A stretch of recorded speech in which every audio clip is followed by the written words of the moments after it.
thought the towers of Tolkien, above the town of Tolkien, would be an apt place for the thought for the day today. That said, it's a bit windy, so I'm standing in a heart-shaped shelter, which is very apt for what we're going to talk about today, as you'll see.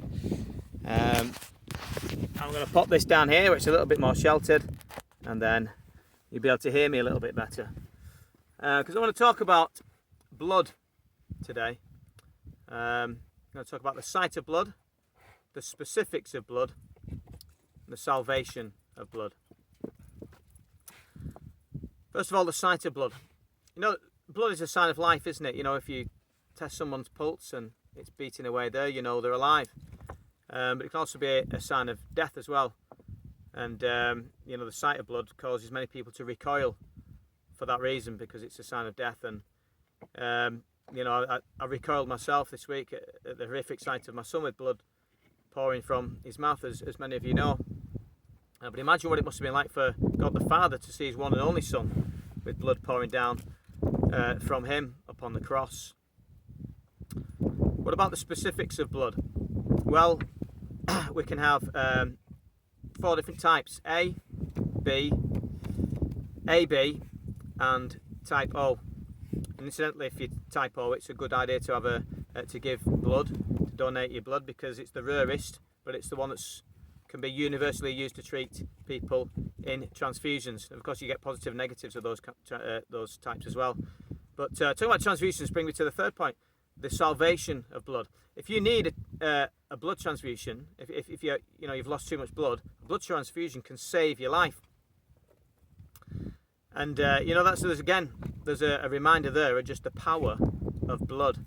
I was reading the Bible this morning, and I was in right at the end of 1 Kings, and the story of Ahab's death.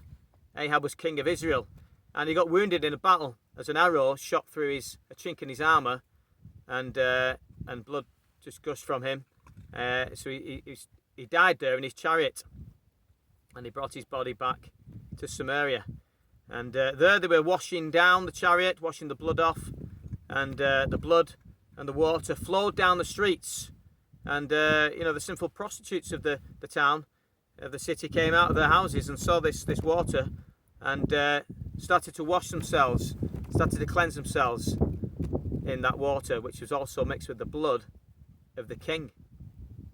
And you know, I love finding signposts to Jesus in the Old Testament. There's loads, and this was a brand new one for me today, this morning, because Jesus is the King of Kings, and we too must be washed and cleansed in his blood. And you can find that lovely verse, which is a signpost to Jesus, in 1 Kings chapter 22, verse 38. I'm going to close with 2 references, 2 hymns that reference that wonderful saving truth. One of them is this one, which many of you may know. Would you be free from the burden of sin? There's power in the blood. There's power in the blood. Would you o'er evil a victory win? There's power in the blood of the Lamb. And the second one goes like this: are you washed in the blood, in the soul cleansing blood of the Lamb? Are your garments spotless as are they white as snow? Are you washed in the blood of the Lamb? I pray that you are, and that you can enter into that salvation that comes from having your sins forgiven by being washed in the precious blood of the Lord Jesus, who died for us at Calvary. As promised, I shall show you the heart-shaped shelter.